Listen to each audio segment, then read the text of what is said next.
Story time. You guys said you wanted a weekend story. We're back at the house. We just got done watching that Cruella movie. It was alright. I mean, it wasn't really so much a kid movie, even though it's like kid appropriate. It was more for like adults or whatever, but a little bit about me. I never knew my actual birth father. And I was about 23, 24 years old. My uncle calls me up and he says, "Hey, I got a hold of your dad." I said, "Well, I just talked to him yesterday." He said, No. I got a hold of your birth father. He's in Alabama. James. He's a singer in a band. He's a rock star, like music singer kind of deal, and he travels around Alabama and they just do nothing but sing. And good old boy, he said, told me all about him from back when I was a kid and stuff like that. Seemed like a real good guy, military vet, just like me, military vet. So he says, "Why don't you give him a call?" So I jump on the phone and call my father up. Wouldn't pick up the phone, let it go to voicemail. Took him about 6 months to call me back. And when he finally called me, he said, "Son, I didn't know how to even approach this situation because your mother, when you were born, me and her were separated before I even knew she was pregnant with you. And I moved back home. And your mom was young. She didn't seem like she wanted to be very responsible and stuff like that. And I was in the military. I had my life together. And I'd give her multiple chances to straighten her act up and stop acting like a wild child all the time, but she wouldn't. So I moved back home, start my life, by my family and live a good life." And he said, about 2 months after I left, your mom had called me up on the phone and said, "Hey, I'm pregnant and you're the only man I've been with." So he says, "Hey, I'm going to be there for the kid no matter what. Whenever you get a date and everything, I'll come back. I'll help you get situated and stuff like that. I'll pay child support. I want to be a part of my child's life. I just don't want to be a part of your life like that." And she respected that. Well, then as it got closer and closer to the due date, right, my mom starts getting cold feet because my father had ended up in another relationship with another woman, building a relationship with her, and she was actually really good to him. Took care of him, very responsible, very mature. So she was bitter about that. And she never called him and gave him a date or anything like that. About a month after I was born, called him up and said, "Hey, James Valentine, James, I got bad news. The baby died at birth." So they went through this emotional thing. My dad was emotional for about 10 years before he could finally muster it up enough to stop being depressed about everything and stuff like that. So me and my dad got to know each other over the next year. And I said, "Hey, I want to come out and visit you," after we talked and, just called each other up all the time and stuff like that. "I want to come out and visit you." Well, Dad's got a 86 Mustang GT in the garage.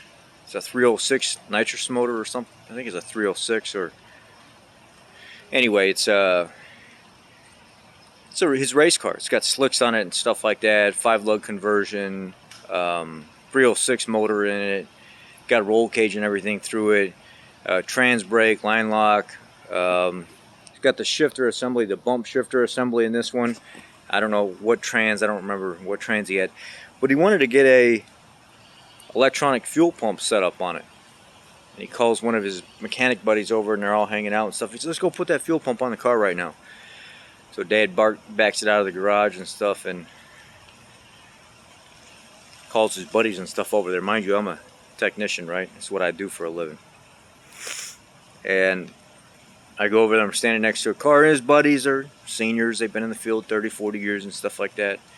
Old boy starts taking the fuel pump and he's trying to look over on the fender well, mount it somewhere by the fender well. I said, "Why would you do that? Why wouldn't you take that fuel pump and mount it right there on that firewall, bring the line up the firewall, mount the fuel pump right there so the line can go directly into the carburetor and you don't have to have that excessive line from the fender well over. The best place for that is to put it right there, close to the carburetor with the least amount of line as possible. Working room, but no more or no less than that, just for efficiency. And if anything happens, it could be addressed quick. You put a fuel pump all the way over there, you pop the hood and stuff, fuel spraying all over the place, it can be a mess. And, oh, that ain't gonna work, that ain't gonna work, that ain't gonna work, that ain't gonna work. Okay, don't listen to me. It's not a very good fuel pump to begin with. They mounted over on the fender well, having all kinds of problems getting enough fuel over to the actual carburetor. The way he had it mounted was all shoddy and stuff like that. He wasn't listening to me.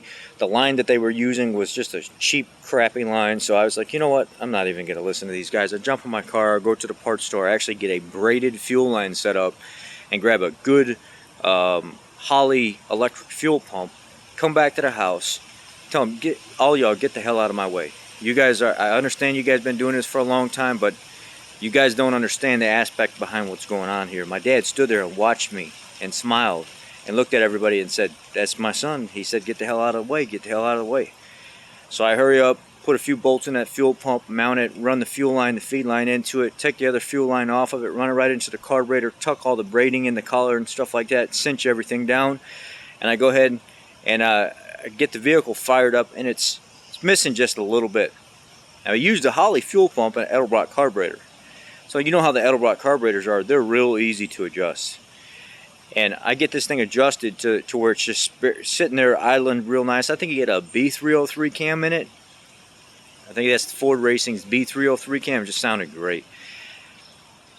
Just one of them things, man, where, you know, had to impress the old pops, and I knew what I was talking about at the same time while he's letting all his buddies, you know, stand around and drink beer and stuff like that. And half of them seemed like they were full of shit. You know, eventually they would have got it figured out or whatever, but I figured y'all would like that story. First time my father actually met me and sat down with me, I was able to impress him pretty good with some mechanic knowledge. Now, if my dad actually has a shop down in Alabama.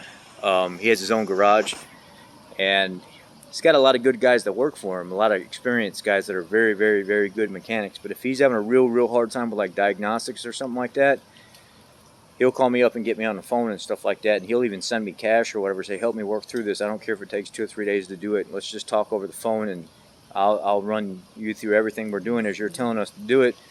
We always get the problem fixed. But that, you know, it's kind of one of those situations where maybe sometimes we should think more about letting the ego go and not trying to impress everybody, and maybe be more open-minded to the people that are around us that may have something to add that maybe we don't know. Anyhow, y'all be blessed.